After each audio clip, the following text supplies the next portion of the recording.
आधी रात का सन्नाटा था।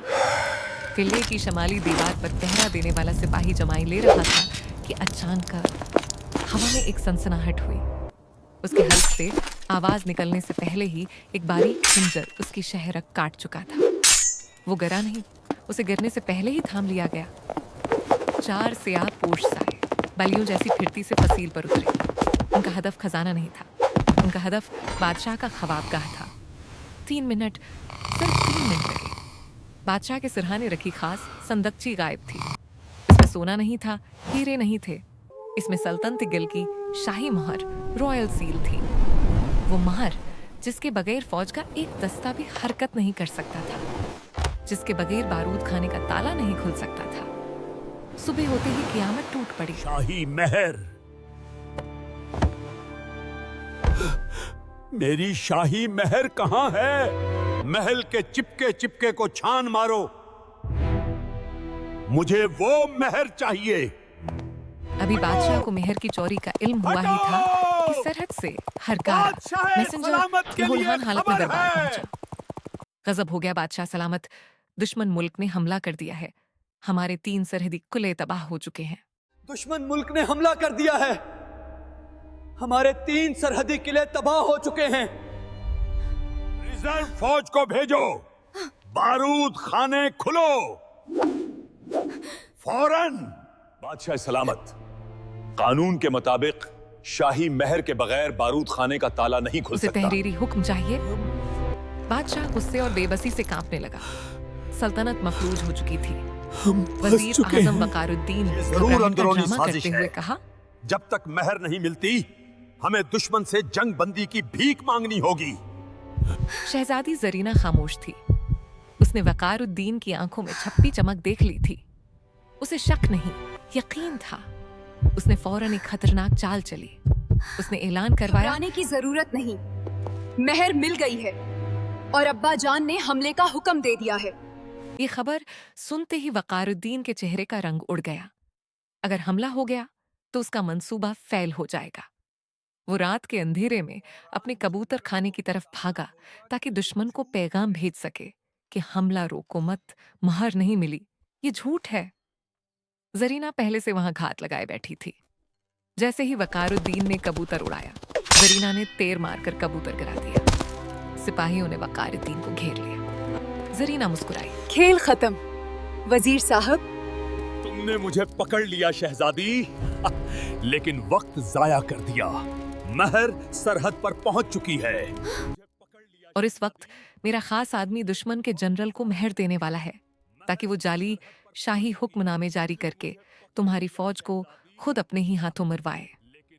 ये एक धचका था। जंग शुरू हो चुकी थी और महर दुश्मन के पास थी। अगले ही लम्हे कुले की दीवारें लर्ज उठी।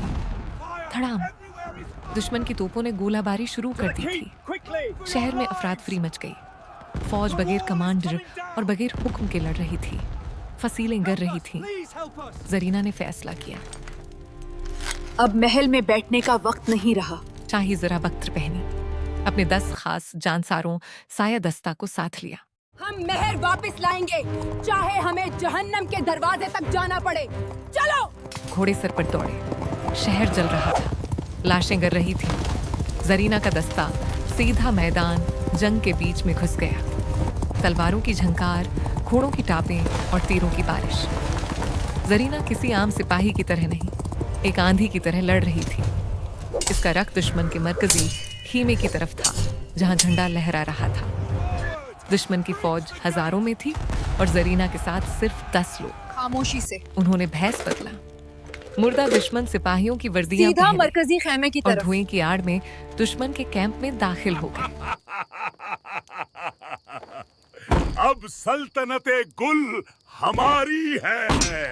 इसके हाथ में शाही महर थी। वो एक जाली हुक्मनामे पर महर लगाने ही वाला था जिसमें लिखा था, सल्तनत गिल की फौज फौरन हथियार डाल दे।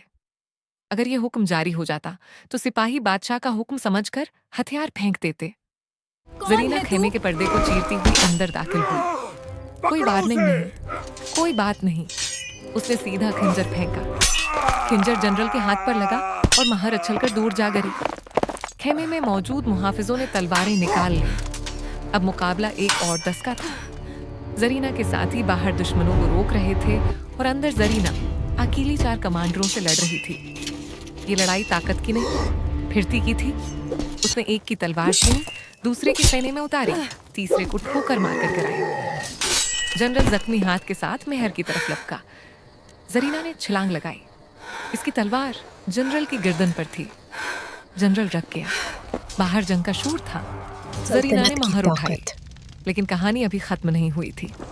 खेमे के पछले हिस्से से वजीर आजम वकारुद्दीन का बेटा नमूदार हुआ, जो महर लेकर आया था। उसने जरीना की पेट पर तीर तान लिया। छोड़ दो शहजादी, वरना जान जाएगी। उसके हाथ में जनरल की मेज पर पड़ा तेल का लिम्प था। उसने लीमक सीधा पीछे फेंका। आग भड़क उठी। वकारुद्दीन का बेटा बौखला गया। उसका निशाना चूक गया। इसी लम्हे जरीना की तलवार घूमी। गुदार का सिर तन से जदा हो चुका था। जरीना ने मोहर को खून में डबोया और वहीं पड़े एक कागज पर महर लगाए। लेकिन ये सरेंडर का हुक्म नहीं था। ये हुक्म था, दुश्मन के जनरल मारे गए हैं, पूरी ताकत से हमला करो। उसने ये कागज अपने कबूतर के जरिए अपनी फौज की तरफ भिजवाया, जैसे कि ये दुश्मन की गलती हो।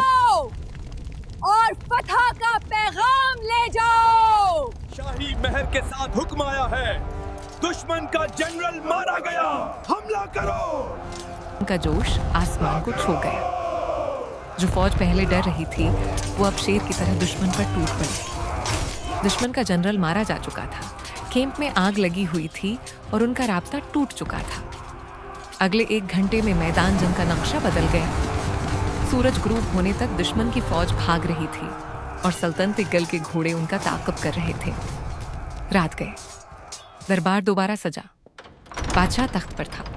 वजीर आजम वकारुद्दीन, जो कैद था, को लाया गया। आगे बढ़ो। जरीना खूनी जरा बख्तर में दाखिल हुई। उसने शाही महर बादशाह के कदमों में रखी। साथ ही वकारुद्दीन के बेटे और दुश्मन जनरल की टूटी हुई तलवारें रखे। हाल में सन्नाटा था। जरीना ने सिर्फ एक जुमला कहा, ये रही आपकी अमानत। अब्बा जान सलामत। लोहा लोहे को काटता है, लेकिन गुद्दार को सिर्फ मौत काटती है।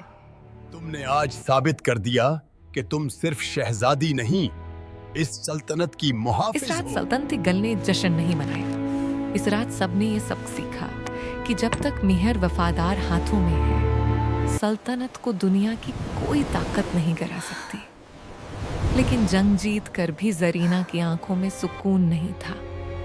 वो जानती थी ये जीत हतमी नहीं है। सफेद घोड़े फिर आएंगे।